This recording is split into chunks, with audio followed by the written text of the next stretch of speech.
और मैं अन्न को खाने वाला नहीं हूँ। जब इतना कहा तो कहते हैं और चौथा तीसरा इंसान वो कौन है? तो महाराज आज अर्जुन से ब्राह्मण देवता कहते हैं कि अर्जुन तीसरा इंसान वो प्रहलाद है, जिसने हर समय उसके पिता ने उसे ताड़ना दी है, लेकिन मेरे प्रभु को पुकारता रहता है। मेरे प्रभु को अनेकों अवतार धारण करके उसे मारने, पिता को मारने के लिए जाना पड़ा है। ये भक्त नहीं, ये तो भगवान को परेशान करने वाले हैं। महाराज अभी तक तो कोई बात नहीं, जैसे अर्जुन ने 3 लोगों की बात को तो सुन लिया, लेकिन अब ब्राह्मण से कहा, अरे ब्राह्मण देवता, आप हमें ये बताइए कि वो चतुर्थ इंसान कौन है जिसे मार करके आप भोजन को ग्रहण करेंगे और अपने प्रण को पूर्ण करेंगे। इतना कहा तो अब तो महाराज ब्राह्मण देवता एकदम गुस्सा में लाल पीले होकर के बोले, अरे तुमको क्या मतलब है हमसे? हम किसी को भी मारे? अर्जुन ने थोड़े शांत स्वभाव से कहा, ब्राह्मण देवता, आप एक बार हमारे लिए बताइए तो सही कि वो चतुर्थ इंसान है कौन सा? तो ब्राह्मण देवता ने गुस्से में आकर कहा, वो चतुर्थ इंसान अर्जुन है। मैं उस अर्जुन को मारे बिना भोजन को ग्रहण नहीं कर सकता, क्योंकि उस अर्जुन ने मेरे प्रभु को कभी भी ना तो प्रभु समझा है और ना उनकी भक्ति को किया है। क्योंकि अगर उसे आवश्यकता पड़ती है तो कभी भी उनके लिए रथवान बनाकर के खुद रथ पर सवार होकर युद्ध करता है और उनके लिए साथी बना लेता है। और आवश्यकता पड़े तो गुरु बनाकर के गीता का ज्ञान सुनने लग जाता है और आवश्यकता पड़ने पर उन्हीं की बहन से विवाह करके उनसे साले का संबंध बना लेता है। और महाराज कहते हैं कि सखा बन जाता है। उस अर्जुन को तो मैं छोड़ने वाला बिल्कुल भी नहीं हूँ। जब इतना कहा महाराज, तो जो अर्जुन के अंदर जो भक्ति का घमंड था वो तो आज सारा चूर चूर हो गया कि मैं तो भगवान का भक्ति का वैसे ही घमंड कर रहा था कि मुझसे ज्यादा भगवान की भक्ति को कोई नहीं कर सकता। जैसे ही आज ब्राह्मण देवता की इन बातों को सुना कि मैं भोजन जब भी करूंगा तब इन 4 इंसानों से बदला ले लूंगा, जब तक मैं भोजन को ग्रहण नहीं करूंगा। इस प्रकार से आज अर्जुन से इतनी वार्ता करने के बाद अर्जुन के घमंड को दूर हो गया। अब तो जो अर्जुन भगवान द्वारकाधीश के साथ में आए थे, प्रभु के चरणों में नतमस्तक की, प्रभु आज तक मैं तो मोह माया में और मैंने पता नहीं आपकी भक्ति को ना तो जाना है, केवल मैं तो यही सोचता रहता था कि आप तो साधारण हैं, मेरे मित्र बन जाएं और कभी मेरे साथी बना लिया और अपने रथ के घोड़ों की लगाम को आपके हाथों में थाम दिया। प्रभु मैंने तो आपकी महत्व को जाना ही नहीं है, लेकिन आज जो ब्राह्मण देवता ने मुझे समझाया, आज मैं आपके महत्व को जान पाया है। आज द्वारकाधीश ने कहा कि अब तो अर्जुन का घमंड दूर हो गया है। और उधर महाराज जैसे ही कालिंदी के सारी बातों को अर्जुन ने भगवान को सुनाया, तो अब तो महाराज भगवान ने अर्जुन से कहा कि कालिंदी के पास जाकर के कहो कि हम उनसे विवाह करना चाहते हैं। और जैसे ही इतना कहा तो अब तो महाराज अर्जुन ने सूर्यदेव की पुत्री कालिंदी से आकर के कहा, देवी हमारे प्रभु आपसे विवाह करना चाहते हैं। और आज मेरे प्रभु ने अपना चतुर्थ विवाह कालिंदी के साथ में हुआ है। और कहते हैं महाराज जैसे ही चतुर्थ विवाह संपन्न हुआ तो आज राजन परीक्षित कहते हैं कि आप हमें ये बताइए आपने एक समय हमसे कहा था कि प्रभु की 8 पटरानियां हैं। वो 8 पटरानियां कौन कौन सी हैं? तो तब महाराज श्री सुखदेव जी महाराज ने कहा है, भीष्मी जामवंती वामा सत्या भद्रा चला कालिंदी मित्रवृंदा पट महास्त्रिय। भीष्मी जामवंती कालिंदी। और महाराज जैसे आज प्रभु ने 4 उपायों का वर्णन तो सुना दिया, जैसे पंचम विवाह का वर्णन सुनाया, तो कहते हैं कि हमारे प्रभु का 5वां विवाह किसके साथ हुआ है? 5वां विवाह प्रभु का मित्रवृंदा के साथ हुआ। तो अवंती देश के राजा उज्जैन, अवंती देश जिसे महाराज उज्जैनी कहते हैं, कि राजा बिंद और अनमुंद थे, जिन्होंने अपनी बहन को श्री कृष्ण को ही अपना पति बनाना चाहती थी, तो विवाह को मना कर दिया। तब इसको स्वयंवर में से भगवान श्री कृष्ण बलपूर्वक ले गए थे और 5वां विवाह मित्रवृंदा के साथ हुआ है। और जैसे ही 5वां विवाह संपन्न हुआ, तो अब प्रभु ने 6वां विवाह सत्या के साथ किया। एक कौशल देश के राजा नग्नजित की पुत्री थी। राजा ने प्रतिज्ञा की थी कि जो एक साथ 7 बैलों को एक नाथ में नाथ देगा, उन्हीं के साथ में मैं अपनी पुत्री का सत्या का विवाह करूंगा।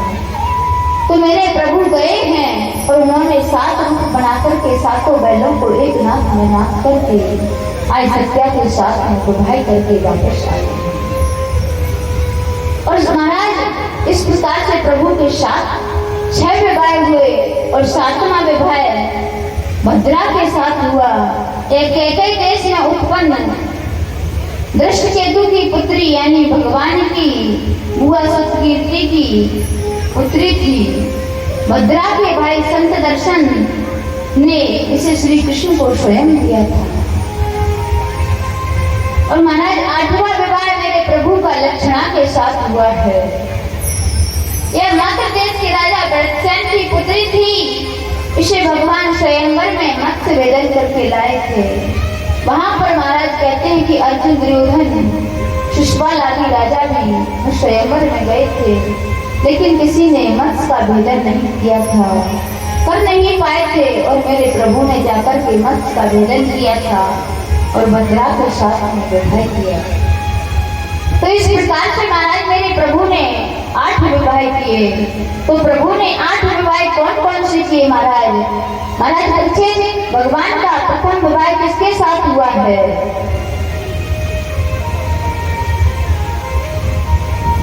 विदर्भ देश के राजा भीष्मक की पुत्री रुक्मिणी के साथ हुआ है। द्वितीय विवाह महाराज जामवंती की पुत्री जामवंती के साथ हुआ है। और तृतीय विवाह शस्त्राजित की पुत्री सत्यभामा से हुआ है। और चतुर्थ विवाह सूर्यदेव की पुत्री कालिंदी से हुआ है। और चतुर्थ विवाह नित्यवृंदा अवंती देश के राजा की पुत्री थी। नित्य अनृत इनके भाई थे, उसके साथ में महाराज पंचम विवाह हुआ है। और 6वां विवाह सत्या जो कौशल देश यानी छत्तीसगढ़ के राजा नग्नजित की पुत्री थी। और 7वां विवाह भद्रा जो कैके देश में उत्पन्न हुई, उसके साथ में 7वां विवाह भद्रा के साथ हुआ है। और 8वां विवाह मेरे प्रभु का लक्ष्मणा के साथ हुआ है। इस प्रकार से महाराज मेरे प्रभु की 8 पटरानियां हैं।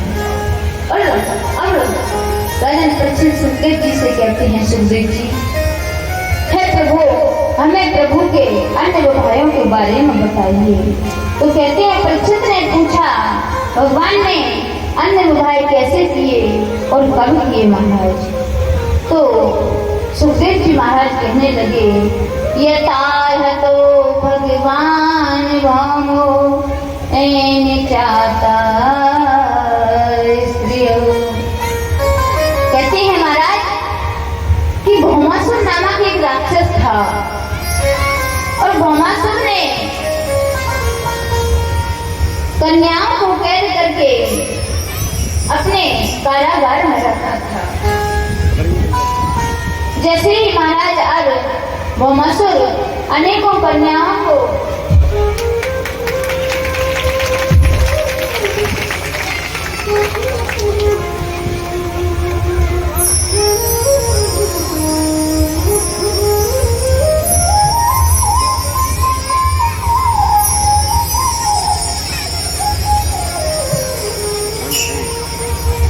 लेकिन महाराज राजन पक्षी पूछते हैं कि प्रभु भौमासुर प्रभु को इतने सारे विवाह करने पड़े।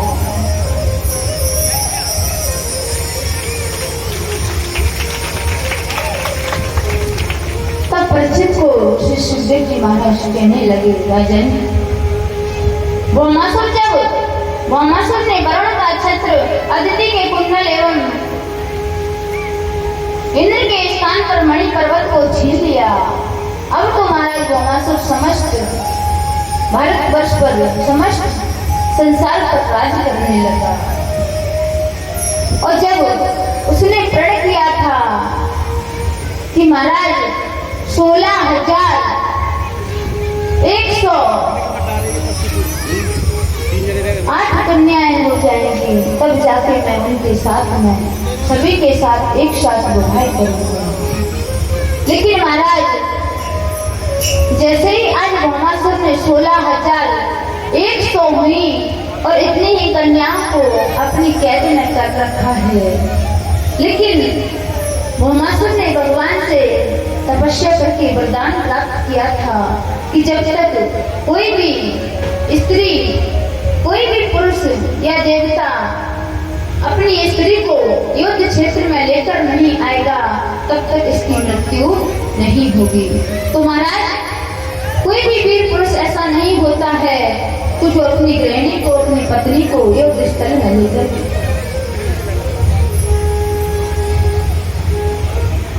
महाराज आदेश आया है कि थोड़ा विश्राम दिया जाए। तुम्हारा विश्राम का मतलब समझ जाओ अब क्या होने वाला है।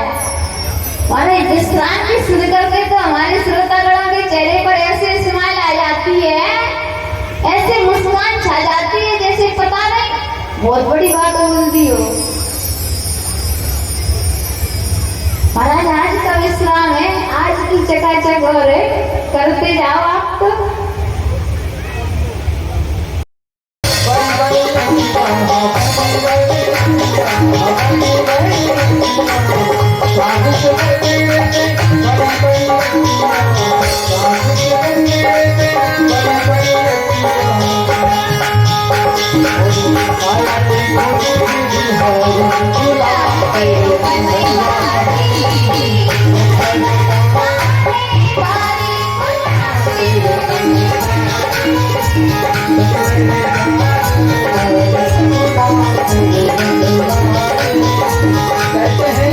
बुराइयों की दुकान पर गाड़ियां बड़ी सजती हैं, बुराइयों की दुकान पर गाड़ियां बड़ी सजती हैं।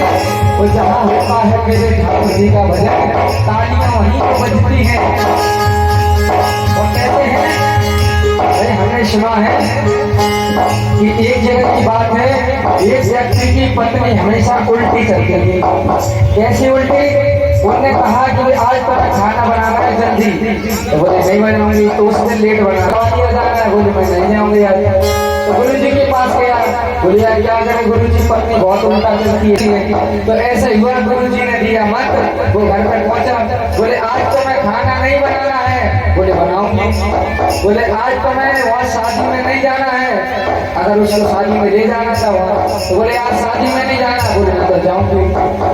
तो कहने का मतलब ऐसा तो नहीं कि हम लोग चाहे आपसे ताली बजाओ तो आप नहीं बजाते हो, तो ये कहते हैं कि भैया नहीं बजाओ तो आप बजाने लगे हो।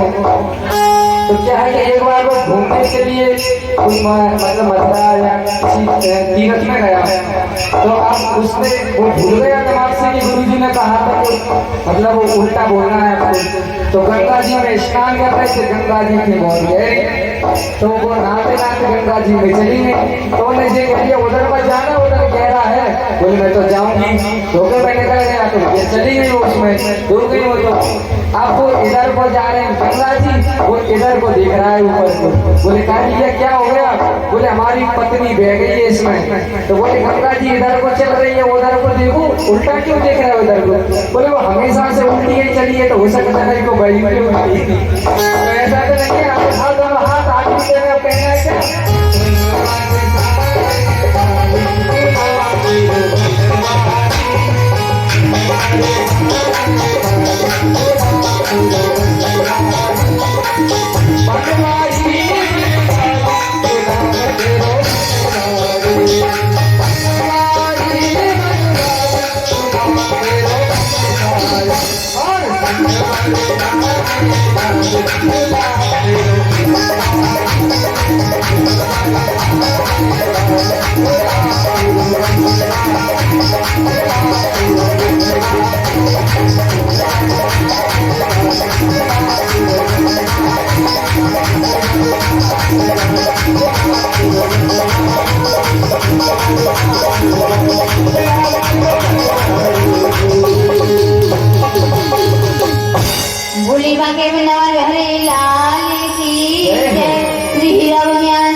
तो माता बहनों, सज्जनों, क्योंकि आज का समय है आपके पास ताली बजाने के लिए और जयकारा लगाने के लिए, क्योंकि किसी ने कहा है कि कंठ दिया कोयल को तो रूप छीन लिया, कंठ दिया कोयल को तो रूप छीन लिया, रूप दिया मोर को तो इच्छा छीन ली, और भी इच्छा इंसान को तो संतोष छीन लिया।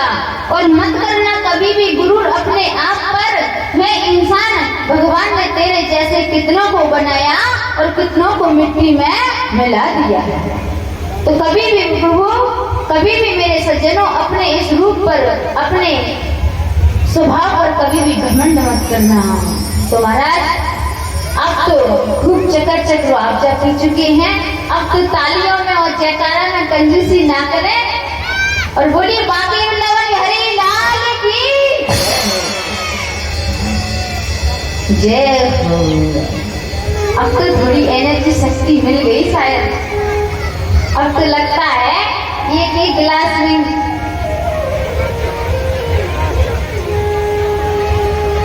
तो महाराज अब हम अपनी कथा में चलते हैं। जैसा कि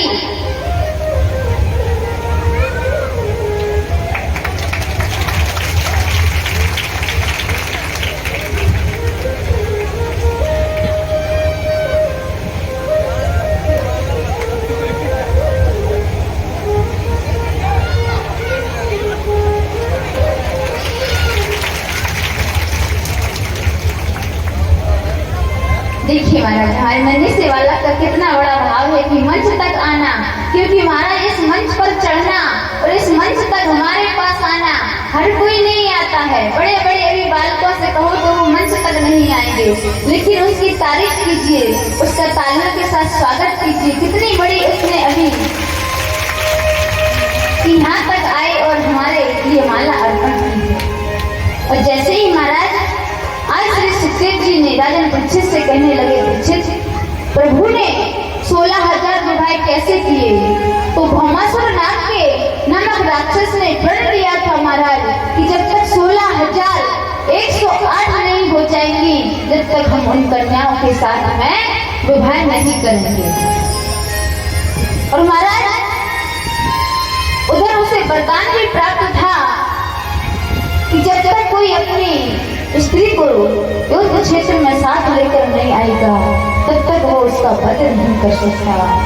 तो कहते हैं महाराज की प्रयाग ज्योतिषपुर गगन में पृथ्वी विमित अनेक पर्वतों और पहाड़ों से घिरा हुआ था, जिसके अंदर महाराज भौमासुर रहता था। आज महाराज भौमासुर के कैद में यानी जेल में केवल 16,101 ही हो पाई। और महाराज मेरे प्रभु ने उधर देखा, प्रभु सोचते हैं कि उन कन्याओं को भौमासुर से तो मुक्त करना चाहिए।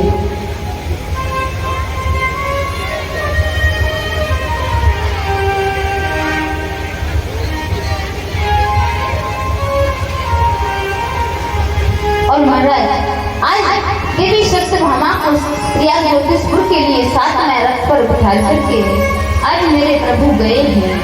लेकिन उधर भौमासुर ने सोचा कि अब मुझे क्या करना चाहिए। तो जैसे ही भौमासुर के मन में विचार आ रहे थे और इधर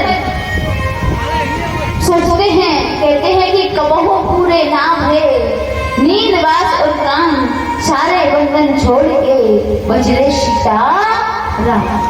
प्रभु सज्जनों, हमारे एक नींद बास और काम, ये तीन चीजें कभी भी पूरी नहीं हो सकते। जिस प्रकार से आज भौमासुर ने प्रण तो किया था कि 16,108 नहीं हो जाएंगी, तब तक मैं विवाह नहीं करूंगा, लेकिन आज तो केवल 16,100 ही हुई हैं और आज मेरे प्रभु आए हैं।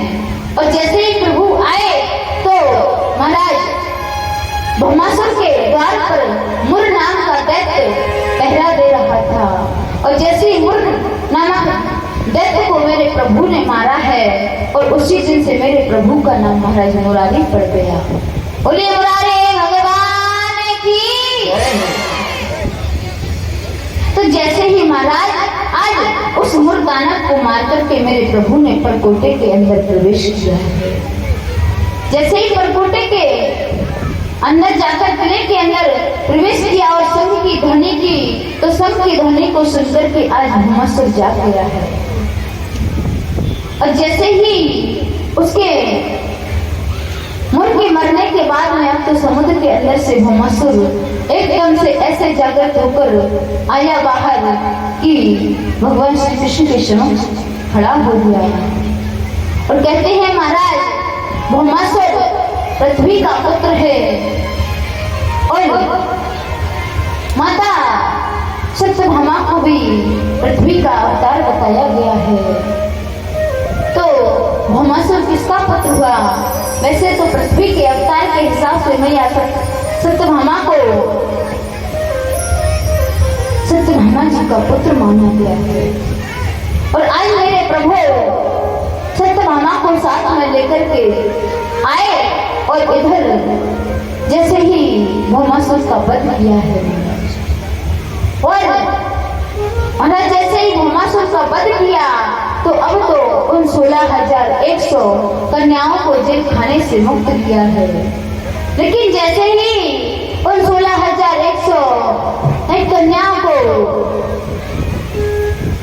मुक्त किया तो अब तो मेरे प्रभु जाने लगे।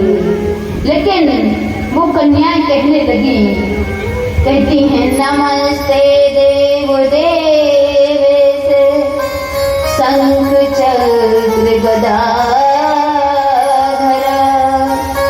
भक्त चोपात्र रूपाय परमात्मने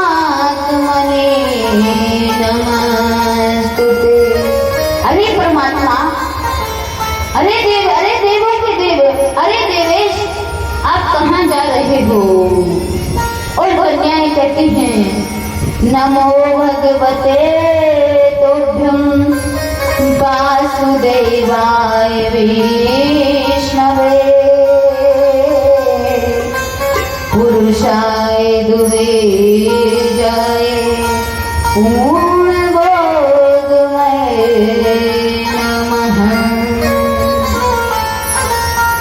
और आज तो महाराज पृथ्वी सहित प्रभु की स्तुति करने लगी।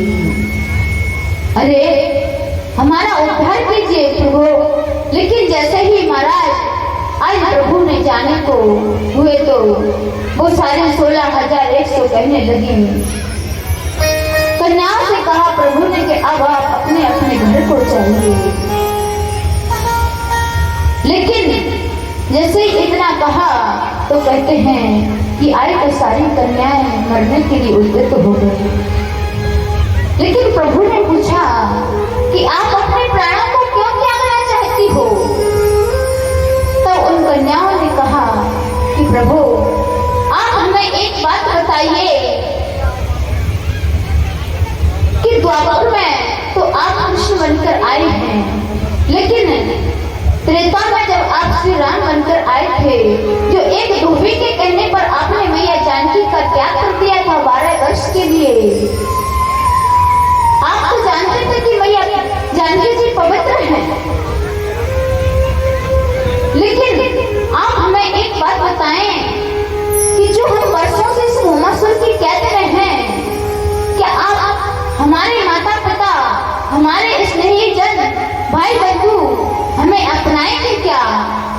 महाराज कभी नहीं अपनाएंगे, क्योंकि हमारे ऊपर कलंक लग चुका है। और जैसे ही इसलिए हम अपने घर नहीं जाना चाहते। अगर जाना चाहते हैं तो प्रभु आपकी शरण में जाएंगे और इस संसार सागर से पार होकर तुम्हारे मुक्ति धाम को प्राप्त करेंगे। आज मेरे प्रभु ने देखा कि मेरे वजह से 16,100 की मृत्यु हो जाएगी, लेकिन महाराज मेरे प्रभु ने कहा कि जिसका कोई नहीं है उसका मैं हूँ और आप सभी मेरे साथ रहिए। लेकिन हम कन्याओं ने कहा कि आपसे हमारा क्या नाता है, हम किस रिश्ते से आपके साथ रहेंगे। जब महाराज इतना कहा तो अब तो महाराज मेरे प्रभु ने आज उन सभी 16,100 को साथ लेकर के और शत्रुघ्न के साथ में द्वारका में आए हैं और सभी के साथ में 16,100 के साथ में मेरे प्रभु ने आज विवाह किया है। तो महाराज कहते हैं कि इस प्रकार से मेरे प्रभु के 16,108 विवाह हुए हैं, जिसमें प्रभु की 8 मैन पटरानियां कहा जाता है और 16,108 रानियां हैं। इस प्रकार से महाराज मेरे प्रभु के विवाह हुए और कहते हैं कि 16,108 से हर एक रानी से 10-10 पुत्रों को जन्म दिया। एक रानी ने 10 पुत्रों को जन्म दिया है। एक रानी के 10-10 पुत्र और एक पुत्रियां हुई है। 16,108 से 10-10 पुत्र और एक पुत्री का जन्म हुआ है। इस प्रकार से महाराज मेरे भगवान का विवाह हुआ है।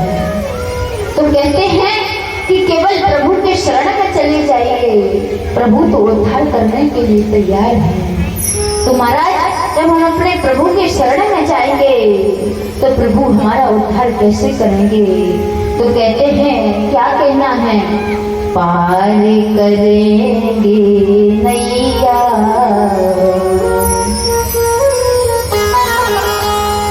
पार करेंगे नैया, भज कृष्ण कन्हैया, पार करेंगे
बोले वाके नाग है लाल की जय। इस प्रकार से महाराज कहते हैं कि पार करेंगे नैया मुझ कृष्ण कर दिया।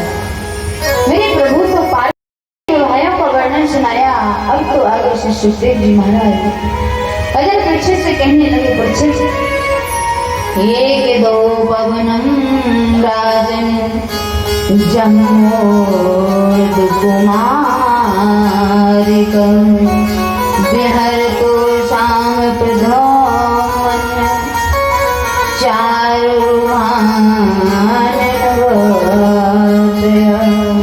हे राजन, एक समय की बात है, प्रद्युम्न चारों भानु गद और आदि यादव कुमार मिलकर के जंगल में विहार करने के लिए गए। जब वे प्यास से व्याकुल हुए तो जल की खोज करते करते महाराज एक कुएं के पास में पहुंचे।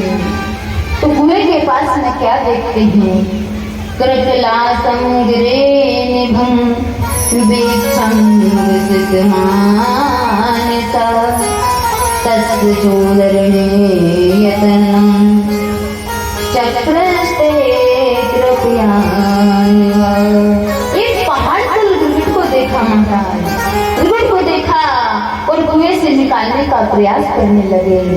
जैसे ही उस गिरगिट को कुएं से निकालने का प्रयास करने लगे तो अब तो महाराज वो गिरगिट उस कुएं से निकलता नहीं है। अपने हाथों से अनेकों प्रकार से साहस किया है महाराज, लेकिन वो गिरगिट नहीं निकला। बड़ा ही बड़ा ही विशाल गिरगिट का शरीर है जो उस कुएं से नहीं निकलता है, लेकिन भगवान की संतति है, हर प्रयास कर रही है। लेकिन महाराज आज उससे पूछा कि तुम कौन हो, तो कहने लगा निर्गो नाम नरेन्द्रोही मिच्छवाको तनया प्रभु दानिख्या मायानेषु यदि ते कर्मशुक्रम। हे प्रभु, मैं इक्ष्वाकु पुत्र नग नाम का राजा हूँ, नग नामक राजा हूँ, जो मेरा जन्म इक्ष्वाकु के वंश में हुआ है।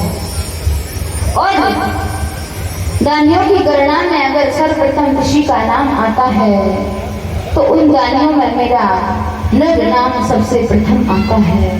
और जैसे ही महाराज आज ऐसा कहा तो वो नृग कहने लगा, कहते हैं कि यावत सिकतागो में मार्य यतदुदवीतारिक यवत्सोवर धारश्चे तावते ददाम शंकर। हे प्रभु, आज जैसे ही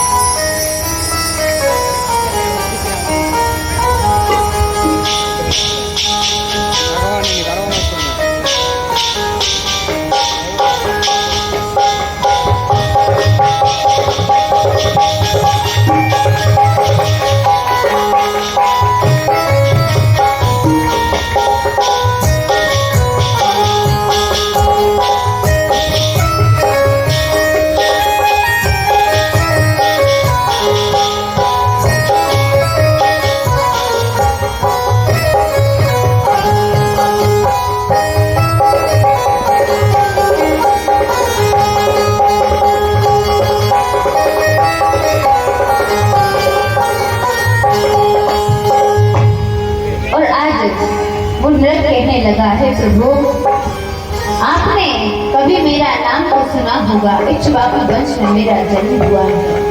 और जब भी महाराज, हे प्रभु, आकाश में जितने तारे हैं, आकाश में जितने तारे हैं, पृथ्वी पर जितने धूल के कण हैं और बरसाना जितना पानी की बूंदें हैं, मैंने उतनी गायें दान में दी है प्रभु। लेकिन महाराज आज मेरे प्रभु ने आकर के कहा कि अगर तुमने इतनी गायों को दान में दिया है इस योनि को प्राप्त क्यों करना पड़ा। बस प्रचार अकायनम बाप तो गति इसके अनुसार 27,457 गाय मैंने वस्त्राभूषण स्वर्ण से सजा करके ब्राह्मण को दान में दी। जब महाराज ऐसा उन्होंने कहा तो श्री कृष्ण भगवान बोले कि हे नरक, हाँ मैं मानता हूँ तुमने इतनी गायों को दान में तो दिया होगा, लेकिन महाराज आप मुझे एक बात बताइए, फिर आप इस विकट योनि में पड़े इस कुएं में क्यों? केवल हमें आप इतनी ही बात को बता दीजिए। लेकिन भगवान श्री कृष्ण कहते हैं मैं नहीं मान सकता कि तुमने इतनी गायों को दान में दिया है। तुमने गायों को दिया तो होगा, लेकिन बिना दूध देने वाली गायों को दान में दिया होगा। लेकिन आज कहते हैं राजा नरक कहने लगे पयोसनी तरुणी, राजा हे भगवान मैंने बिना दूध देने वाले गायों को दाना नहीं दिया है। पयोसनी तरुणी मैंने तो जो दूध देने वाली है पयोसनी है उनको दाने में दिया है। लेकिन भगवान ने कहा तुमने जो मारती होंगी उन गायों को दान में दिया होगा। तो महाराज नरक कहने लगे शील शील रूप गुणोपन्ना, अरे महाराज मैंने ऐसी गायों को दान में नहीं दिया जो कि किसी को मारे। शीलो रूप गुणोपन्ना, मैंने तो जो शील रूप गुण से संपन्न थी ऐसी गायों को दान में दिया है। तो महाराज फिर से भगवान ने कह दिया अरे राजा तुमने ऐसी गायों को दान में दिया होगा जिनके सींगों को तुमने श्रृंगार नहीं किया होगा। तो महाराज आज नरक कहने लगे नहीं प्रभु, कपिला हेम श्रृंगी, मैंने तो कपिला हेम श्रृंगी गायों को दान में दिया है। लेकिन आज फिर से राजा नरक से कहने लगे भगवान श्री कृष्ण अरे तुमने ऐसे गायों को दान में दिया होगा जो बूढ़ी होंगी। लेकिन महाराज आज राजन कहते हैं नहीं, मैंने तो न्याय रूप खुरा, अरे तुमने उनको पैरों को सुसज्जित उनको सुंदर सा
होता है कि लोगों की धर्म के प्रति आस्था हो, अपने माँ बाप के प्रति सेवा करने का भाव हो, तो हमें ये कथाओं से सीखने को मिलता है। कथाओं का उद्देश्य कुछ सुधार भी करना चाहिए, परिवर्तन। देखिए आजकल लोग कैसे हो गए हैं इस भजन के माध्यम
आज बारी कर अरे रघु के हाल कर लिया जन्म करो छोड़ के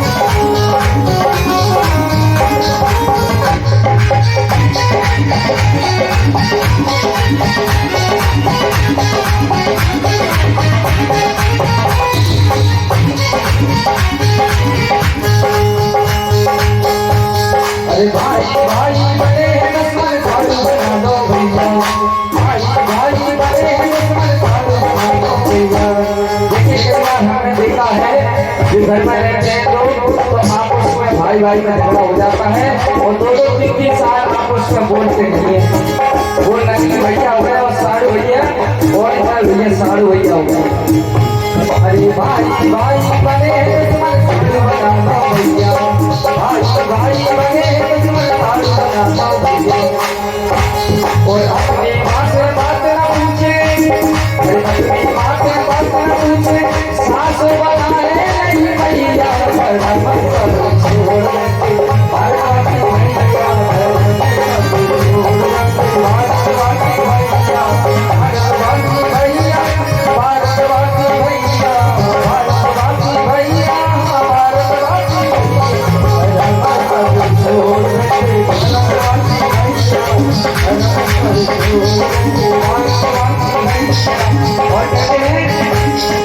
कथा भागवत सुनने जा रहे कथा भागवत सुनने जाएंगे भैया पीछे बैठ जाएंगे कि आगे काय को दिया पैसे लेकर चढ़ाने पड़ेंगे अरे कथा भागवत सुनने जा रहे कैसे भैया अरे जो कम भोले हो नौटंकी अरे जो कम आज लक्ष्मी वाली अरे नौटंक पे तुम भैया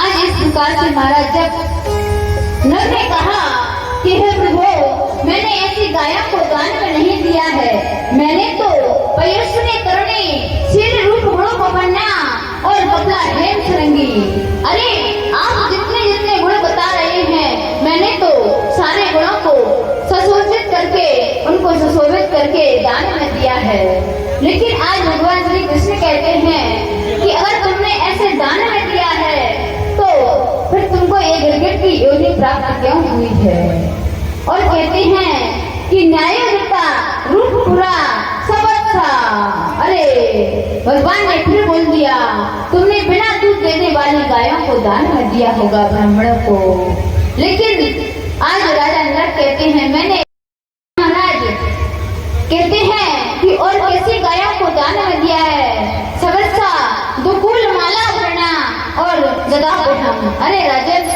भगवान ने कहा कि तुमने भले ही रूप गुणों से जो सुशोभित तो कर दिया लेकिन उनके लिए गले में माला अर्पण नहीं की होगी तो महाराज आज राजा नरक कहते हैं कि मैंने सभी गायों के गले में माला अर्पण की थी ऐसे मैंने गायों को महाराज ब्राह्मणों को दान में दिया है लेकिन फिर कहते हैं कि जब तुमने ऐसे रूप भरा पयस्विनी तरुणी हेम सरंगी कपला ऐसे गायों को दान में दिया है तो तुम्हारे लिए एक गिरगिट योनि प्राप्त क्यों हुई है और तुम इस योनि को क्यों भोग रही हो?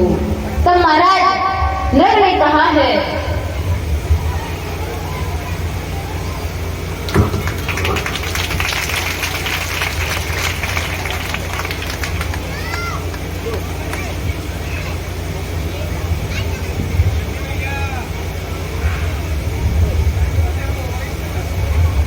जैसे ही आज महाराज नरक कहते हैं कि प्रभु अगर आप सुनना ही चाहते हैं तो मेरा प्रथम मत सुनिए कि मुझे जब मैं इस पृथ्वी लोक को छोड़कर के मृत्यु लोक को प्राप्त हुआ और मैं यमराज के पास मर करके पहुंचा, तो जब मुझसे यमराज ने कहा कि आप मुझे ये बताइए कि पहले आप अपने पुण्यों का फल भोगना चाहते हैं या पापों का फल भोगना चाहते हैं, तो मैंने सर्वप्रथम यमराज से महाराज यही कहा कि मैं तो पहले अपने पापों का फल भोगना चाहता हूँ।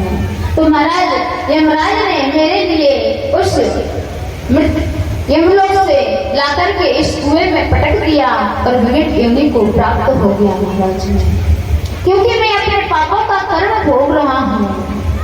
और महाराज अगर आप सुनना ही चाहते हैं तो आप मेरा दूसरा मत सुनिए। दूसरा मत क्या है महाराज? आज राजा नरक कहते हैं, प्रभु जिस समय मैं गायों को दान कर रहा था और ब्राह्मणों को गाय दान कर रहा था, लेकिन महाराज अचानक से किसी ब्राह्मण की गाय मेरी गायों के रिक में आ गई, और जैसे ही महाराज आज गाय रिक में आ गई और जो मैंने ब्राह्मण को दान की, जो ब्राह्मण को मैंने अपनी गायों में से दान कर दी, उस ब्राह्मण उस गाय को लेकर के महाराज जा रहा था, लेकिन रास्ते में क्या देखा कि जो ब्राह्मण की जो पहले गाय थी, जो मेरी गायों में मिल गई थी, सामने से वो ब्राह्मण आ रहा था। तो उस ब्राह्मण ने कहा, अरे ब्राह्मण, एक गाय तुम्हारे पास कहाँ से आई है? तो कहा, ये तो मुझे राजा नर ने दान में दी है। तो महाराज जैसे ही कहा कि राजा नर ने दान में दी है, तो कहा ये तो गाय मेरी है। लेकिन महाराज अब तो दोनों में वार्ता होने लगी और महाराज झगड़ा होने लगा। वो कहता है कि एक गाय मेरी है, लेकिन जो दूसरे ब्राह्मण को राजा नर ने दान में दी है, राजा वो ब्राह्मण कहता है कि ये तो मुझे दान में मिला हुआ फल है, मैं इस गाय को तुम्हें नहीं दे सकता। और महाराज जो जिस ब्राह्मण की वो गाय थी और जो ब्राह्मण के पास वो दान में गई थी,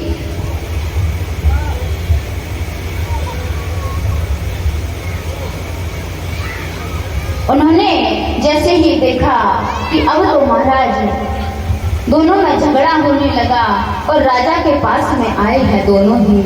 जैसे ही राजा के पास में आए, दोनों आए, तो दोनों में झगड़ा होने लगा। राजा ने कहा, अरे ब्राह्मण देवता, जो गाय मैंने तुम्हारे लिए दान में दी है, उस गाय के लिए आप उस गाय के बदले आप मुझसे 1000 गाय ले ले, लेकिन जिस ब्राह्मण की गाय है उसे वापस कर दीजिए। लेकिन आज महाराज वो ब्राह्मण गाय को लेने को तैयार नहीं है और दूसरे ब्राह्मण से कहा कि अरे ब्राह्मण देवता, तुम्हारी गाय मेरे गायों के गिरक में अगर आ ही गई है तो कोई बात नहीं, मैं आपके लिए इस गाय के बदले 1000 गाय दे दूंगा, 1 लाख गायों को दे दूंगा। लेकिन महाराज दोनों ब्राह्मण में से एक भी गाय को लेने को तैयार नहीं है, कहते हैं हमें तो वो ही गाय चाहिए। तो महाराज नरक आज दोनों की बातों को सुनकर के मन में बैठकर विचार करने लगे और सोचने लगे, और सोचते सोचते महाराज यूं सर को हिलाने लगे। तो अब तो उन ब्राह्मणों ने महाराज बोल दिया कि जो राजा, ये राजा कैसा है जो हमारा न्याय नहीं कर सकता, ये तो गिरगिट की तरह सिर को हिला रहा है, जाकर के तो गिरगिट योनि को प्राप्त हो जाएगा। तो आज इस प्रकार से महाराज आज राजा नरक गिरगिट योनि को प्राप्त हुए हैं, और जैसे ही मेरे प्रभु आए हैं तो उस गिरगिट योनि से मेरे प्रभु ने उसका उद्धार किया है। और महाराज जैसे ही प्रभु ने उद्धार किया तो महाराज दान की बात आती है तो मुझे एक बात याद आ गई, आप लोग सुनना चाहेंगे क्या? किसी परिवार में महाराज एक दंपति जोड़ा रहता था और वो कथा श्रवण करने के लिए जाते थे। लेकिन महाराज जो श्रीमान जी की पत्नी जी थी वो हमेशा प्रतिदिन देखती थी कि दान चल रहा है, और महाराज जो ग्राम के लोग बाग थे वो दान को पैसा देते थे और अपना मंच से नाम बुलवाते थे। तो एक दिन उन्होंने आकर के घर पर कहा कि आप सुनते हो, कल आप भी जाकर के दान करके आना और अपना नाम बुलवा करके आना, जिससे हमारा समाज में नाम रोशन होगा। लेकिन महाराज उस इंसान से कभी भी दान नहीं होता था। और महाराज आज जब पत्नी ने इतनी जिद करी ही है तो महाराज वो उस इंसान वो श्रीमान जी घर से कितना पैसा लेकर के गए हैं। महाराज एक का नोट मुट्ठी में बांध करके भागवत में देने के लिए लेकर गए हैं। और जैसे ही आज भागवत के लिए 1 रुपए मुट्ठी में बांध कर ले गए तो मुट्ठी में बांध कर जो पैसा ले गए थे अब तो महाराज कथा पांडाल में आकर बैठ गए। तो जैसे ही कथा पांडाल में आकर बैठे और इधर किसी दानदाता ने दान देना प्रारंभ किया और उन दानदाताओं के नाम महाराज माइक के द्वारा और पब्लिक में विस्तार होने लगे। तो महाराज जैसे कि अभी हमारी माता बहनें एक तरफ बैठी हैं और हमारे भाई बंधु एक तरफ बैठे हैं, उसी प्रकार महाराज श्रीमान जी तो पुरुषों की कतार में विराजमान थे और जो श्रीमती जी थी वो महिलाओं की कतार में बैठी थी। तो महाराज आज वो 1 रुपए को लेकर आए हैं, लेकिन वो एक रुपए को महाराज अब चढ़ाने के लिए नहीं जाते हैं, लेकिन मन में विचार करने लगे कि अब क्या करना चाहिए। तो उधर से श्रीमती जी ने इशारा किया अरे तो महाराज जैसे ही श्रीमती जी उधर से इशारा करती हैं, अब महाराज इतनी पब्लिक के अंदर महाराज डायरेक्ट बोल तो सकती नहीं है कि आज घर से सोच करके आए हैं कि दान करने चले जाओ। और महाराज जैसे श्रीमती जी कहें तो महाराज वो श्रीमान जी उस पैसे को यूं मुट्ठी बांध ले और फिर से कहे तो महाराज और कस्ते से मुट्ठी को बांध ले। अब महाराज जैसे ही दान करने के लिए जैसे जैसे वहां से उठ करके खड़े हो गए, लेकिन अब महाराज आगे को जाने को तैयार नहीं है। फिर भैया ने वहां से इशारा किया अब महाराज बोल तो सकते नहीं है क्योंकि इज्जत का सवाल है। अभी सभी लोग कहेंगे कि क्यों ऐसे बोलती है क्या सारी पब्लिक के अंदर, तो भैया इशारा कर रही है वहां से तो जैसे इशारा किया अब महाराज वो श्रीमान जी उस मुट्ठी को और तेज बांधते जा रहे हैं। क्यों श्रीमती जी इशारा कर रही हैं क्यों उस मुट्ठी को और तेज बांधते जा रहे। और महाराज जब तक मंच तक पहुंचे तो महाराज मुट्ठी को ऐसे कस के बांधा कि मुट्ठी में महाराज अब मुट्ठी को बांधेंगे तो क्या होगा आप ही बताइए। तो जैसे ही मुट्ठी को खोल करके चढ़ाने को हुए तो महाराज उस हाथ में एकदम से हाथ ऐसे पसीजा कि महाराज उसमें तो पानी सा छलछलाया, एकदम से पानी सा आ गया। तो महाराज श्रीमान जी बोले अरे पैसे राम आप रोइए मत, मैं आपको दान नहीं करने दूंगा।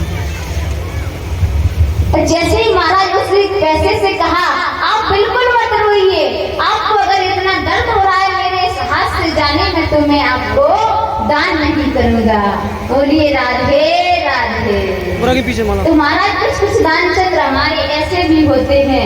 आगे मेरे प्रभु ने पांडुरंग का उद्धार किया है और आगे इस प्रकार से जैसे ही आज मेरे प्रभु से श्री सुखदेव जी महाराज राजन परीक्षित से कहने लगे अरे परीक्षित तुम्हारे लिए मैंने भगवान की अनेक लीला अवतारों का वर्णन तो सुना दिया।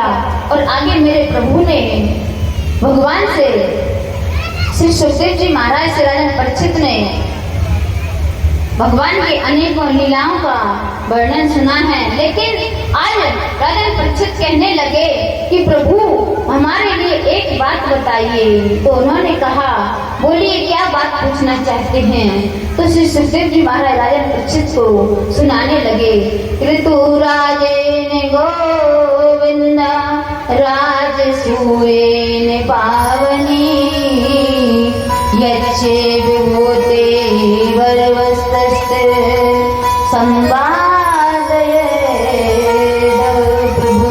हे गोविंद जब रायसु यज्ञ के द्वारा आपकी सर्वश्रेष्ठ विभूति की पूजा करना अतः मेरे इस उद्यम को सफल बनाइए। श्री कृष्ण बोले, राजन, आज युधिष्ठिर महाराज कहते हैं कि मैं महाराज यज्ञ करना चाहता हूँ, आप उस यज्ञ में शामिल होइए।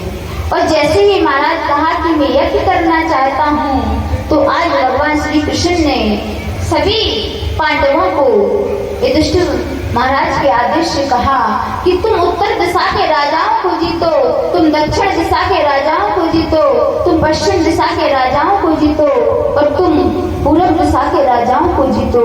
इस प्रकार से महाराज तीनों भाइयों को आदेश दे दिया है। तदंतर महाराज कहते हैं कि जब केवल मगध देश रह गया, तो अब तो मेरे प्रभु ने कहा कि मगध देश पर राजा जरासंध का आधिपत्य है, वहां पर तो मैं स्वयं और भीम और अर्जुन उस राजा मगध के राजा को जरासंध को जीतने के लिए जाएंगे महाराज। और जैसे ही आज मगध पर भगवान श्री कृष्ण और भीम अर्जुन ब्राह्मण के भेष में गए हैं और कहा, अरे भिक्षान देहे। जैसे ही भिक्षा आज राजा मगध के राजा जरासंध भिक्षा के लिए देने के लिए आए, तो उन्होंने कहा कि मैं भिक्षा में केवल आपसे युद्ध मांगता हूँ। जब युद्ध मांगने को कहा, तो जरासंध तुरंत ही समझ गया कि ये और कोई साधारण नहीं है, एक साधारण ब्राह्मण नहीं हो सकते, क्योंकि साधारण ब्राह्मण मेरे से कभी भी युद्ध नहीं मांगते। महाराज जब इतना कहा, तो जरासंध बोला, पहले तो आप अपने असली रूप में आइए कि आप हैं कौन। तो मेरे प्रभु आज अपने असली रूप में आए हैं। तो महाराज आज जरासंध कहने लगा, अरे कृष्ण, अरे रण छोड़, मैं तुझसे तो कभी भी युद्ध नहीं कर सकता, क्योंकि तू तो रण को छोड़ करके भागा था, ऐसे रण छोड़ों से मैं युद्ध नहीं कर सकता। और ये अर्जुन तो मुझसे आयु में और बल में छोटा है, मैं इससे युद्ध तो बिल्कुल भी नहीं कर सकता। और कहने लगे, जरासंध कहता है, डरे डरे भागा रणभूमि से। अरे भगवान, अरे कृष्ण, अरे छिलिया, तू तो डर कर रण से भाग जाता है। डरे डरे भागा रणभूमि से, उससे कैसे लड़ सकता।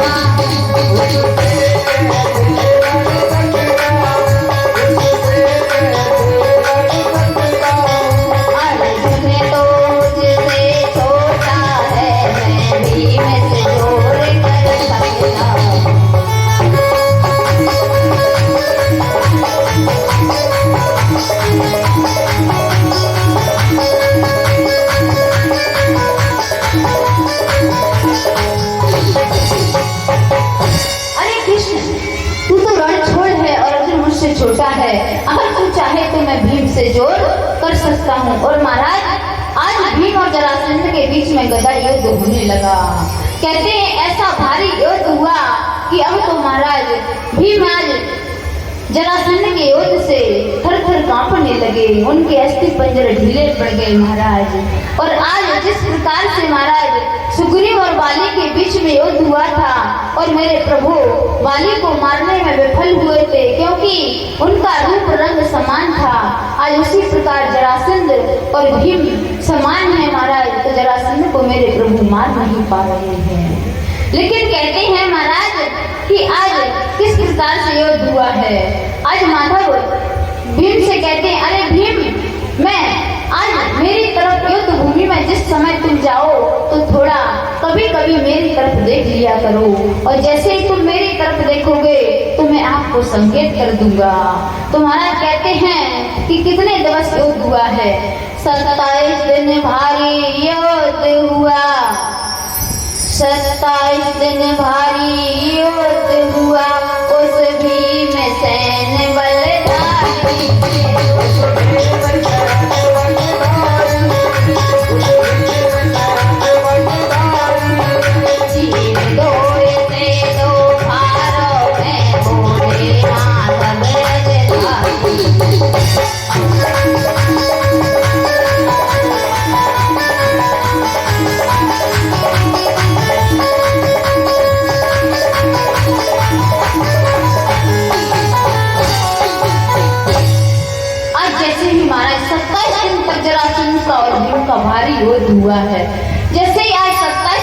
गए। अब तो भीम कहता है प्रभु मेरे बस की बात बिल्कुल भी नहीं है। और आज जैसे ही भीम की तरफ इशारा किया, आज जैसे ही 28वां दिवस आया, अब तो महाराज भीम और सभी प्रभु ने आज बोल दिया कि अरे भीम तू कभी कभी मेरी तरफ एक बार तो इशारा करके देख लिया कर। और जैसे ही आज भीम की तरफ इशारा, आज मेरे प्रभु आज भीम की तरफ देख रहे हैं और भीम के बीच में और जरासंध के बीच युद्ध हुआ है। कैसे हो रहा है? राज माधव की तरफ देखने को कहा है, दिया चीर बीच से जरासंध। कैसे चीर लिया? जब महाराज जरासंध जी और भीम के बीच युद्ध चल रहा था, लेकिन भीम आज करते क्या है? जरासंध को मारते हैं, लेकिन उसे बीच में से फाड़ करके मारा से फेंकते हैं, लेकिन दोनों धड़ जुड़ जाते हैं।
कोई भला कहे या बुरा कहे, भला कहे या बुरा कहे, अरे कहने दो जो कहता रहे, कहने दो जो कहता रहे।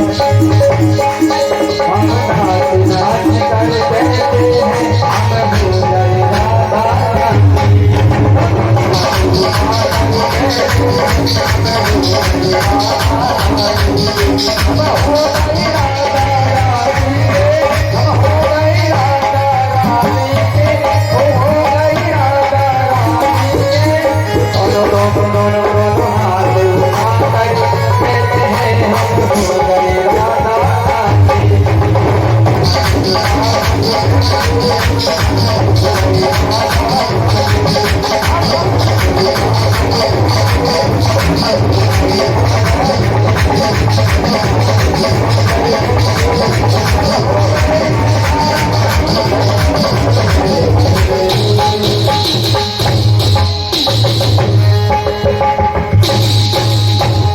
भोले बांके वृंदावन बिहारी लाल की।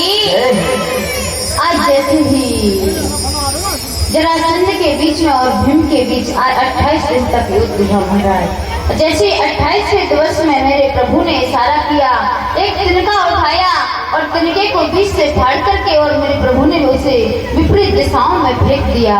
जैसे ही भीम ने देखा महाराज, और भीम ने आज जरासंध को बीच से फाड़ करके उस तिनके की तरह विपरीत दिशाओं में फेंक दिया। क्योंकि कहते हैं महाराज, मगध के राजा भरतसेन थे जो जरासंध के पिता थे। उनकी यहाँ पर 2 रानियां थीं, लेकिन जब पुत्र पैदा नहीं हुआ तो संत ने जब फल दिया और कहा कि इस फल को रानी को दे देना, जिससे तुम्हारे यहाँ पर पुत्र प्राप्त होगा। लेकिन राजा भरतसेन के यहाँ पर महाराज, जब वो राजा उन संत का फल लेकर आए और जैसे ही फल लाए महाराज, तो दोनों रानियों में आधा आधा करके वितरित कर दिया। इसलिए महाराज, दोनों रानियों के बालक का आधा आधा धड़ पैदा हुआ था। तो महाराज भरतसेन ने उन आधे आधे धड़ को भिगवा दिया और एक जरा नाम की एक राक्षसी ने महाराज उन बालक के दोनों धड़ों को उठा करके और एक जगह रख करके कहा था, जियो जियो, और महाराज उसी से जरासंध का जन्म हुआ था। और आज इस प्रकार से मेरे प्रभु ने जरासंध को मार करके सहदेव को राजगद्दी पर बिठा करके महाराज और वहां का राजपाट धन दौलत लेकर के भीम अर्जुन के साथ में आज यहाँ पर आए हैं और पांडवों के यज्ञ को सफल बनाया है महाराज। जैसे ही पांडवों के यज्ञ को सफल बनाते हुए मेरे प्रभु ने आगे शालू का उद्धार किया और दंत वक्र का उद्धार करते हुए मेरे प्रभु आगे बढ़ते चले गए महाराज। और इस प्रकार से लीला अवतरण करते करते मेरे प्रभु जैसे ही आगे चले जाते हैं, लेकिन आज परीक्षित महाराज पूछने लगे, प्रभु हे राजन, हे भगवान, आप मुझे 7 दिवस से कथा सुनाते चले आ रहे हैं, लेकिन हमेशा आपने इस 7 दिवस में हमेशा दीनबंधु दीनानाथ मेरे प्रभु को कहा है। तो आप मुझे एक बात तो बताइए, जो आप इन 6 दिनों से दीनानाथ दीनबंधु दीनपति तो कह रहे हैं, लेकिन कभी मेरे प्रभु ने किसी दीनन को पति बनाया है? किसी दीन को, किसी अनाथ को सनाथ बनाया है क्या? आप मुझे एक बात तो बताइए। तभी इतना सुखदेव जी महाराज से राजा परीक्षित ने पूछा। उसी समय तुरंत सुखदेव जी महाराज को भगवान श्री कृष्ण के बचपन के सखा सुदामा जी की याद आ गई। और जैसे ही सुदामा जी की याद आई महाराज, तो अब तो सुदामा जी की याद आने पर आज परीक्षित से कहने लगे, अरे परीक्षित, तुम्हें पता नहीं है ए मेरे प्रभु तो कैसे दीनानाथ हैं, दिनों के लिए पति बनाने वाले हैं। अगर आप सुनना ही चाहते हो तो किस प्रकार से एक दिन को उन्होंने पति बनाया है, आप सुनिए। तो श्री सुखदेव जी महाराज राजा परीक्षित से कहने लगे, अरे परीक्षित, कृष्णस्येत सखा कश्चित् ब्राह्मणो ब्रह्मवित्तमम् प्रत्ययेन्द्रियार्थेषु प्रशान्तात्मा जितेन्द्रियः। कृष्णास्येत सखा कश्चित्। परम भागवत श्री सुदामा जी का पावन चरित्र देते हुए श्री सुखदेव जी महाराज कहते हैं, परीक्षित, भगवान श्री कृष्ण ने परम प्रिय श्री सुदामा जी महाराज हैं, जिनका नाम कृष्ण से सखा सुदामा जी की विशेषता के इतने विश्लेषण गिना दिए महाराज कि मूल परिचय देना तो भूल ही गए। कहते हैं कि ब्राह्मणों उत्तमम, अरे ब्राह्मण बेटा है, ब्रह्मनिष्ठता है। और कहा कि जितेंद्रियम, हमेशा अपनी इंद्रियों पर काबू पाते रहते हैं। लेकिन महाराज आज श्री सुखदेव जी महाराज ने राजन परीक्षित के लिए सुनाते वक्त सुदामा जी को गरीब नहीं कहा है। अगर गरीब कहा है तो किसे कहा है महाराज? सुशीला के लिए गरीब कहा है उन्होंने, क्योंकि सुदामा जी के लिए तो कितने विशेषण लगा दिए, ब्रह्म इंद्रियार्थेषु प्रशान्तात्मा जितेंद्रिय। और जैसे ही महाराज सुशीला की बात आई तो अब तो सुशीला की बात श्री सुखदेव जी महाराज कहने लगे, तमुपे ही महाभागम साधुनां च परायणं दास्यति द्रविणं घोरे सीते कुटुम्बिनी। आज सुशीला, लेकिन तभी परीक्षित ने पूछ लिया, महाराज अगर परम भागवत श्री सुदामा जी गरीब नहीं है तो फिर सुशीला गरीब कैसे हो गई? क्योंकि महाराज हमारे यहाँ पर विशेषता है, क्योंकि अगर किसी देवी जी के पति डॉक्टर हों तो उनके पीछे डॉक्टराइन तो वैसे ही लग जाती है, मास्टर हो तो उनके लिए पदवी मास्टरनी की मिल जाती है। और इस प्रकार से राजा परीक्षित ने कहा कि आप तो हमें ये बताइए कि जब सुदामा जी गरीब नहीं है तो सुशीला कैसे गरीब है? तो भागवत में बताया गया है महाराज कि जिसकी आत्मा शांत नहीं है, सुदामा जी ने उसी को, आज सुखदेव जी ने उसी को गरीब कहा है महाराज, क्योंकि सुशीला की आत्मा शांत नहीं है हमेशा। और कहते हैं कि ब्राह्मण के तो 6 कर्म बताए गए हैं और सुदामा जी तो बड़े ही सत्यवादी सत्कर्मवादी ब्राह्मण हैं। कैसे हैं? अध्यापनम अध्ययनम यजनम याजनम तथा दानम व्रते गृहस्थैव ब्रह्मणानां कलाय। ब्राह्मण के 6 कर्म कौन कौन से बताए गए हैं महाराज? पढ़ना, पढ़ाना, यज्ञ करना, यज्ञ कराना, दान देना और दान देना, यही ब्राह्मणों के 6 कर्म हैं। लेकिन सुदामा जी कहते हैं, सुशीला, आज जैसे ही सुशीला के मन में विचार आया कि आज मेरे घर पर 4 बालक हैं, लेकिन भूख से तड़पते रहते हैं महाराज, लेकिन क्या करें सुशीला? अब जो पति देव भिक्षा मांग करके लाते हैं उसी से अपने बालकों का लालन पालन करती है। लेकिन एक दिन की बात है महाराज, एक ब्राह्मण सुशीला के यहाँ पर भिक्षा लेने के लिए आए हैं। जैसे ही भिक्षा लेने के लिए आए तो सुशीला से कहा, भिक्षांग देगी। तो सुशीला बोली, अरे ब्राह्मण देवता, मेरा घर अभी शुद्ध नहीं है। तो उन्होंने कहा, मासेन शुद्धति, अरे 1 माह के अंदर तो तुम्हारा घर शुद्ध हो जाएगा। लेकिन आज सुशीला कहती है, नहीं प्रभु, मेरा घर शुद्ध नहीं हो सकता, वो तो केवल मासिक शुद्धि नहीं, मेरे घर तो ऐसे बालक ने जन्म लिया है कि कभी भी मेरा घर शुद्ध नहीं हो सकता। जैसे ही इतना कहा महाराज, और आज ब्राह्मण देवता ने कहा कि तुम इतना विलाप क्यों करती हो, इतने उससे कष्ट से क्यों रहती हो? तुम्हें पता है तुम्हारे पति के सखा तो द्वारकाधीश श्री कृष्ण हैं। आज जैसे ही महाराज सुशीला से ब्राह्मण देवता ने इतना कहा कि तुम्हारे पति के सखा द्वारका के धीश श्री कृष्ण हैं, अब तो जैसे ही सुदामा जी भिक्षा को लेकर आए हैं, तो सुशीला कहती है, अरे स्वामी, मैंने सुना है कि तुम्हारे बचपन के सखा श्री कृष्ण हैं। तो आज जैसे ही इतना कहा तो अब तो सुदामा जी बोले, अरे सुशीला, तूने अच्छी मुझको याद दिलाई, मुझको तो बाकी तय याद ही ना रही कि मेरा सखा बचपन को एक मित्र कृष्ण भी है।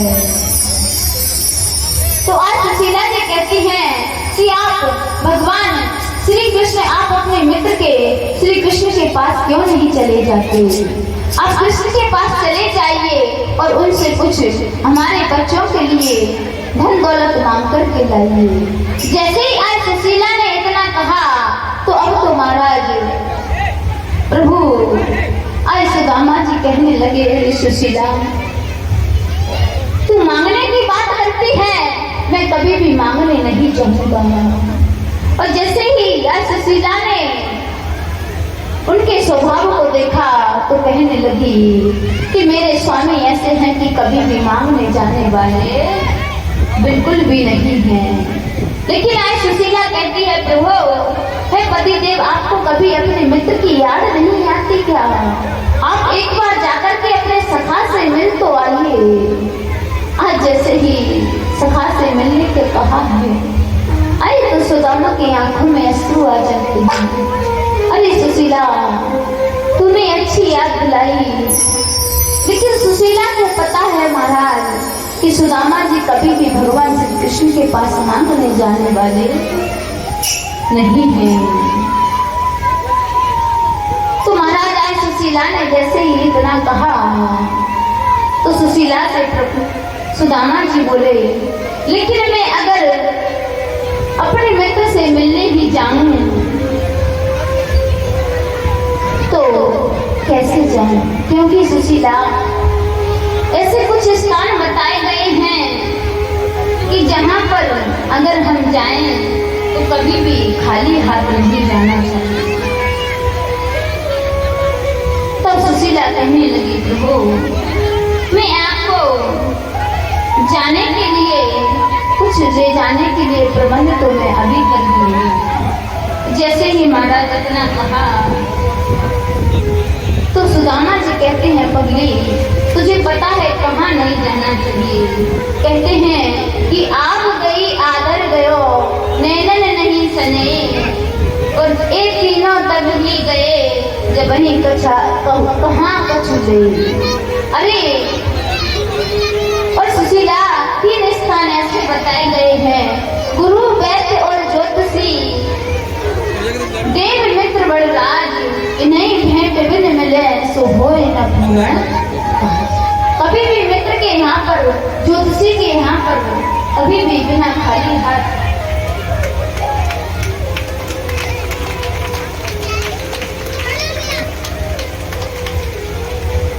खाली हाथ नहीं जाना चाहिए महाराज। सुशीला ने इतना देखा तो अब तो महाराज अपने पड़ोस में 4 घरों में गई और जैसे ही 4 घरों में जाकर के आई, कहती है कि मुझे कुछ भिक्षाना दे दीजिए।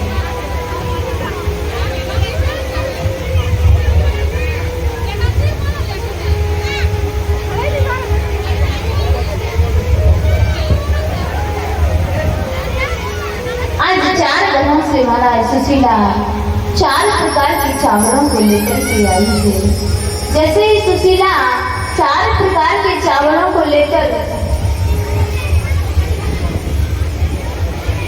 आज लेकर के आई है तो सुदामा जी को देने लगी, लेकिन सुदामा जी कहते हैं, पगली, इन चावलों को मैं कैसे लेकर के जाऊंगी।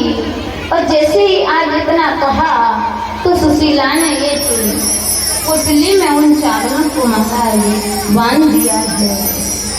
और जैसे ही आज सुदामा जी आज अपने मित्र से कन्हैया से मिलने के लिए अपने घर से जैसे ही चले हैं तो महाराज आज सुदामा जी कन्हैया से मिलने के लिए जाते हैं।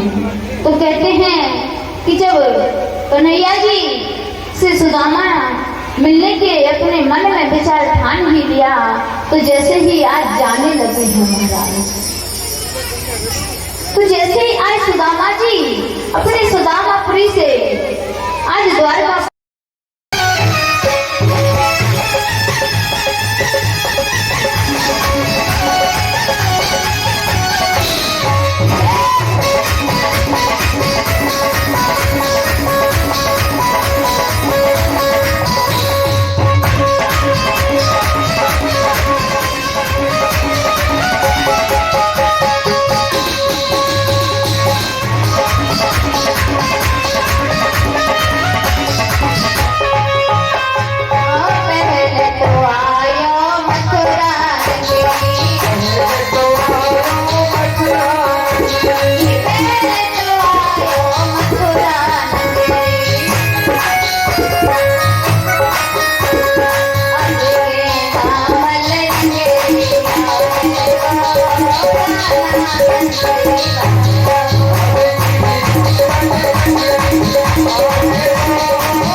क्योंकि जिस प्रकार से यह शरीर पहले नहीं था अब उत्पन्न हुआ है और नष्ट हो जाएगा। ये बात आपके विषय आत्मा विषय में नहीं है।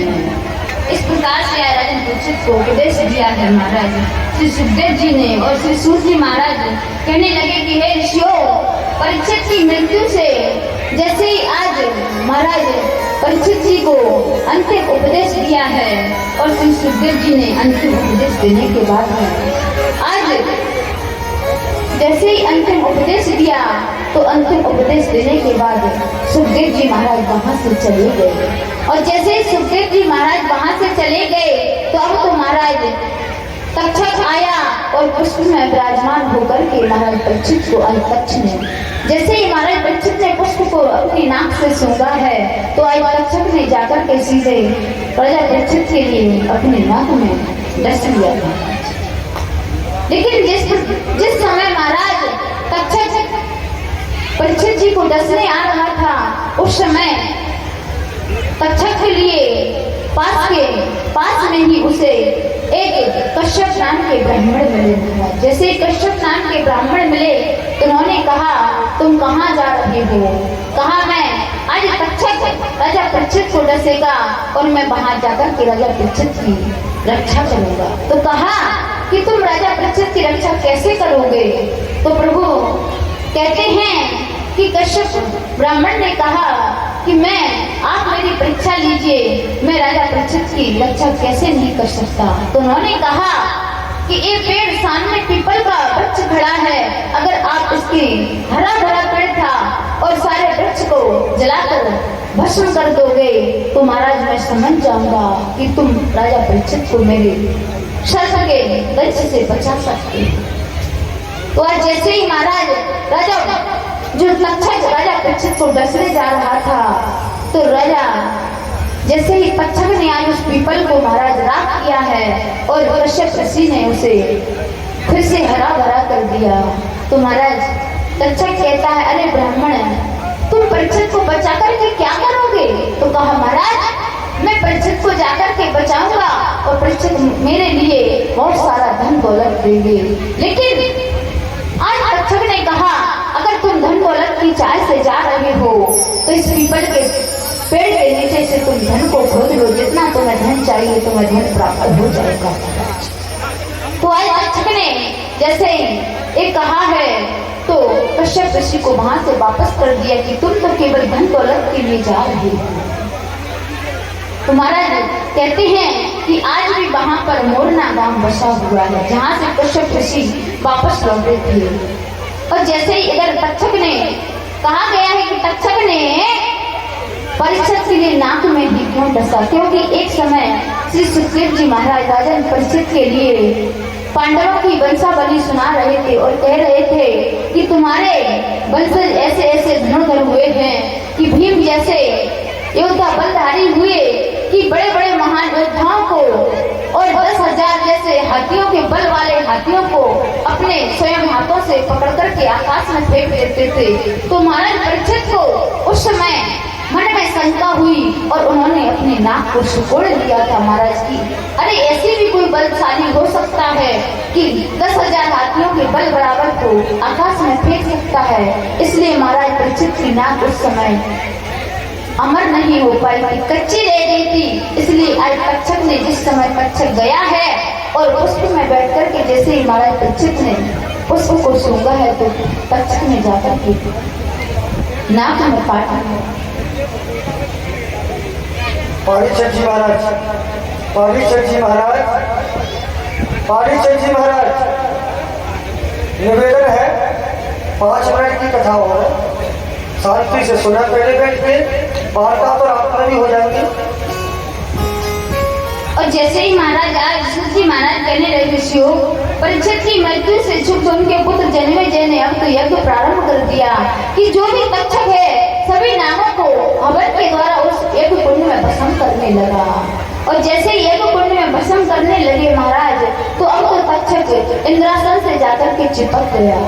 जैसे ही इंद्रासन से जाकर के चिपका तो आदित्य जन्मेजय ने ऋषिगणों को महात्माओं को आदेश दिया कि ऐसे मंत्रों से आहुति दी जाए कि इंद्र सिंहासन सहित इस यज्ञ कुंड में वापस आ जाए। तो महाराज जैसे ही आज तक्षक इंद्र की शरण में गया था, लेकिन देवताओं ने ऐसा आज ब्राह्मणों ने ऐसा आवाहन किया कि तक्षक इंद्र के साथ में पृथ्वी पर आए हैं। लेकिन उन्होंने कहा, ब्राह्मण ने आप मर्तवान इंद्र के साथ तक्षक को अग्नि में क्यों नहीं गिरा देते हो? ब्राह्मण कहने लगे, तक्षक तुम मर्तवान इंद्र के साथ इस अग्नि कुंड में शीघ्र आ जाओ। ब्राह्मणों के द्वारा मंत्र से जब इस प्रकार से तक्षक उस यज्ञ कुंड में इंद्र अपने लोक से तक्षक और विमान के साथ में विचलित होकर आए हैं तो इंद्र का दिमाग चक्कर काटने लगा।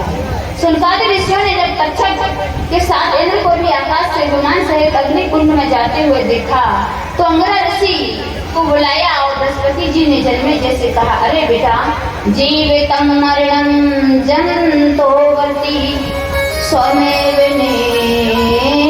कर्मणा राजस्तन्तन्यो नान्यस्य प्रदाता सुख दुःखो। हे राजन, जीव के मरने के बाद जीने सुख और दुख के कारण उसके कर्म ही होते हैं, दूसरा कोई नहीं होता है। कहते हैं, काहू न कोहू सुख दुख करता, सुख दुख करदाता, विजिकृत कर्म भोग सब सुख दुख ना को अपदाता परो ददाती कुबद्ध अहम करो मीत प्रठाद माना सौ कर्म सूत्र तो ही रूपा। तो महाराज सूत जी ने कहने लगे हे ऋषि, जब ऋषि को क्रोध आया तो राजा को श्राप दिया कि यह माया की वृद्धि भीमत होने के कारण निमित्त कर्म करने के फलस्वरूप हुआ है जो विष्णु की माया को प्रभाव स्वरूप है। इस प्रकार से महाराज बृहस्पति जी ने अमर ऋषि ने आकर के जन्मेजय को समझाया है।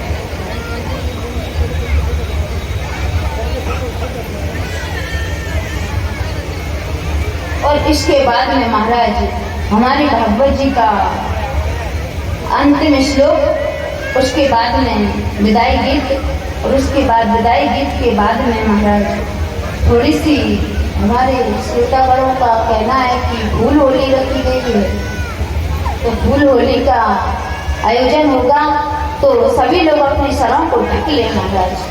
श्री राधे, सभी माता बहनें भाई बंधुओं से निवेदन है अपने सर को ढक लेते हैं, क्योंकि भागवत का अंतिम श्लोक है। पूरी भागवत का मूल अर्थ इसी में है। 7 दिन जिसने भागवत नहीं सुनी है या सुनी है उनको इसी श्लोक से पूर्ण भागवत का फल मिलता है। तो अपने सर को कोई नहीं खोले, सभी माता बहनें भाई बंधु अपने सर को ढक।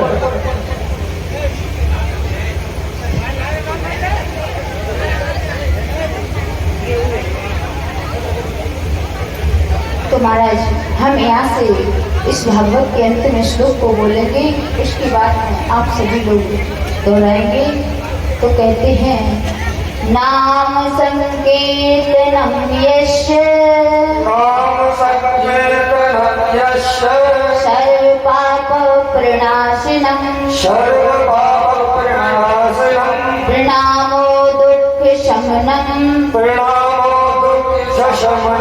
तम नमामि हरिं परम नाम संकीर्तनम यस्य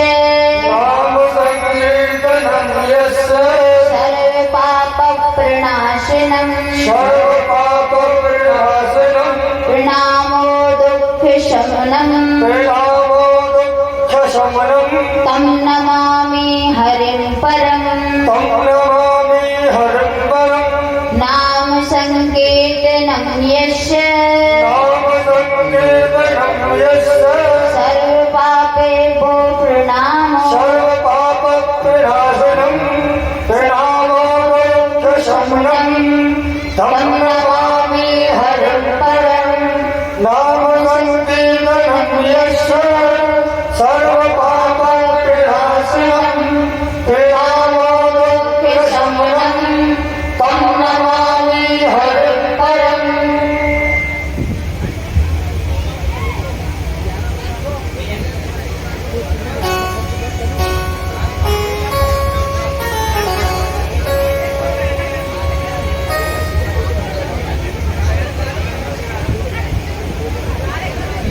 श्री राधे,